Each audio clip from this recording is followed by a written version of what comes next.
5வது நாள் போர்ல பெருசா எந்த தரப்புக்கும் வெற்றியோ, தோல்வியோ ஏற்படல. 2 பேருமே சமமான நிலைமையில தான் இருந்தாங்க.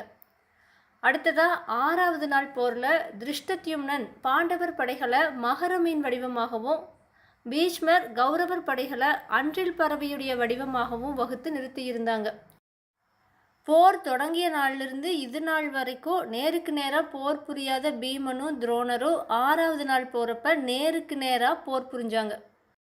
துரோணரால ரொம்பவுமே துன்புறுத்தப்பட்ட பீமன் கடுமையா கோபப்பட்டு துரோணருடைய தேரோட்டியை வீழ்த்தினான். இப்படியா ரதத்தை செலுத்துறதுக்கு சாரதி இல்லாததுனால துரோணர் அவரே ரதத்தையும் செலுத்திட்டு பாண்டவர் சேனையை நாசம் செஞ்சாரு. சீக்கிரமாகவே 2 தரப்பு வியூகங்களும் உடைஞ்சு போனதுனால 2 சேனைகளுமே வரம்பே இல்லாமல் போர் புரிஞ்சாங்க.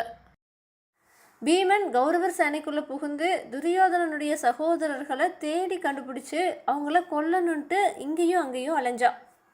பீமனுக்கும் துரியோதனனுக்கும் நேருக்கு நேராக போர் நடந்துச்சு. துரியோதனன் பலமாக அடிபட்டு மயக்கம் அடைஞ்சதுமே கிருபர் அவனை தன்னோட தேரில் ஏற்றிட்டு போய் காப்பாற்றினார். பீஷ்மரும் அந்த சமயத்தில் அங்கே வந்து போரை நடத்தி பாண்டவர் படையை பெரிய அளவில் தாக்குனார். சூரியன் அஸ்தமிக்கிற நேரமாக இருந்தும் கூட ஒரு முகூர்த்த நேரத்துக்கு ரொம்ப கடுமையாக அங்கே போர் நடந்துச்சு.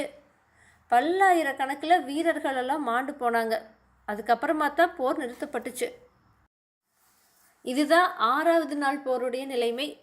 அடுத்ததாக 7வது நாள் போர் எப்படி இருந்துச்சுன்னு நம்ம அடுத்த பதிவில் பார்க்கலாம்.